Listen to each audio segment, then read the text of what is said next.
Before he was a global icon, before he was a president, before he was even known as Nelson, he was just a boy. His name was Rolihlahla Mandela, born on July 18, 1918, in a tiny village called Mvezo, nestled in the green hills of the Eastern Cape in South Africa. If you've ever been to that part of the country, you know the beauty. It's a place where the earth feels ancient and wise. His name, Rolihlahla, in the Xhosa language, prophetically meant pulling the branch of a tree, or more commonly, troublemaker.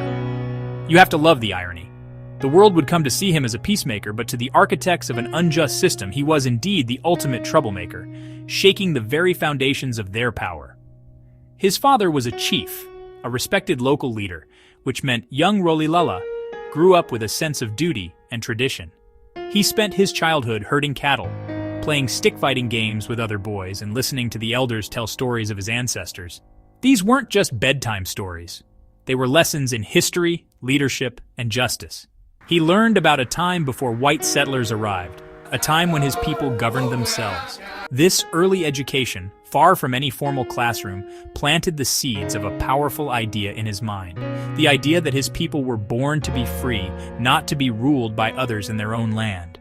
It was a simple, powerful truth that would guide his entire life. As a young man, Nelson Mandela left his village behind and headed for the city, a journey many young black South Africans made. He attended the University of Fort Hare, which was like the Harvard for black intellectuals in Southern Africa at the time. It was a place buzzing with new ideas, a melting pot of future leaders from across the continent. Here, Mandela's mind was open to the bigger picture of racial inequality.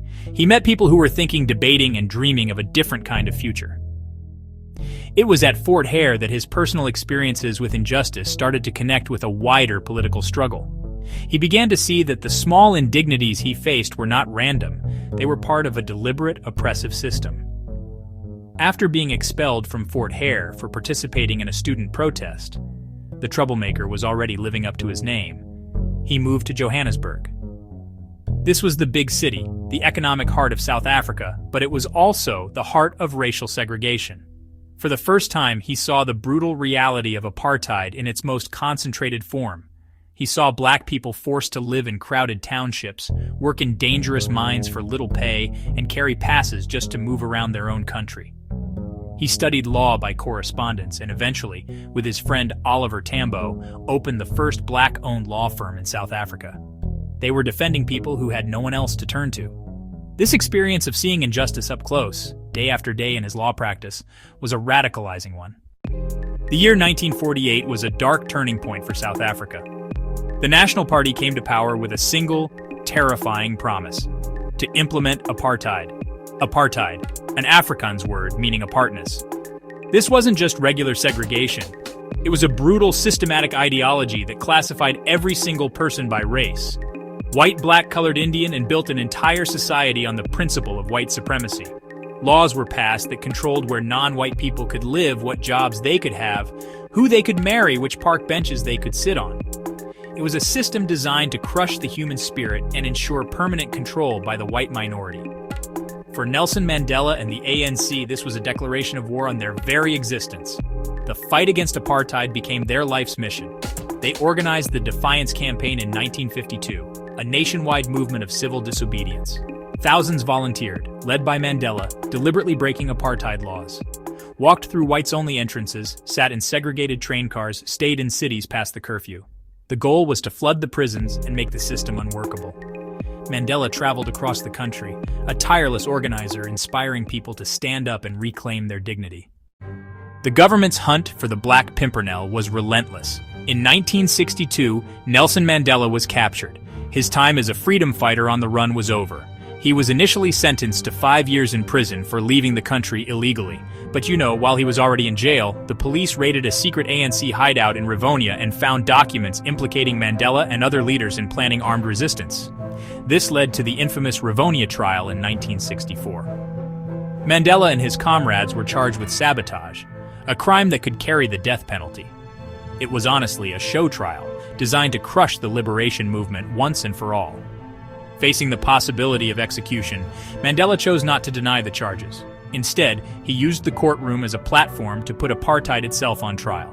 He delivered a now famous 4-hour speech from the dock.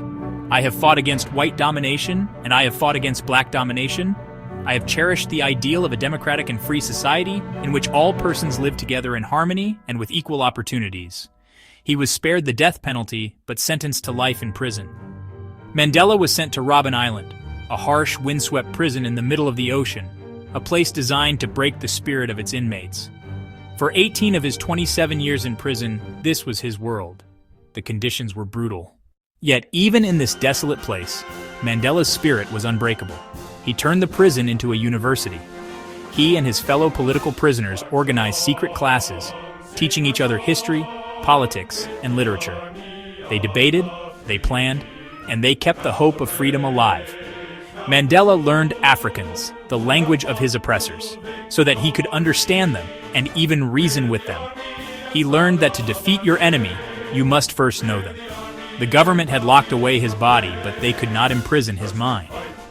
Robben Island was meant to be a place where leaders were forgotten, but instead, it became the crucible where Nelson Mandela's leadership was forged into something indestructible. While Nelson Mandela was locked away on Robben Island, his name became a global rallying cry. The Free Nelson Mandela campaign grew into a massive international movement. Concerts were held. Sanctions were imposed on the South African government. Students on university campuses around the world protested. Mandela had become the world's most famous political prisoner. He was a powerful symbol of the struggle for justice. The government had hoped to silence him, but imprisoning him made his voice louder than ever. Pressure on the South African government became unbearable. By the late 1980s, apartheid was crumbling. The economy collapsed under international sanctions. Townships were in constant rebellion. The government realized it couldn't hold power forever. Secret talks began between Mandela and government officials. They offered him freedom, but with conditions, like renouncing violence. Mandela refused. He demanded freedom for all and the unbanning of the ANC. He negotiated not as a prisoner, but as a leader of a nation in waiting. Then, on February 11, 1990, Mandela walked out of Victor Verster prison after 27 years. He walked hand in hand with Winnie, fist raised in victory. Millions celebrated across South Africa and the globe. Mandela knew the work was not over. His release began the final, most difficult chapter, negotiating a peaceful multiracial democracy. The country teetered on civil war, with extremists threatening violence. Mandela and F.W. de Klerk led painstaking negotiations. It was a tightrope over hatred and fear. There were massacres, political assassinations, moments when the process seemed to fall apart. Mandela's calm leadership held the country together. He preached reconciliation, not revenge. He urged followers to throw their weapons into the sea. Finally, on April 27, 1994, South Africa held its first democratic election open to all races.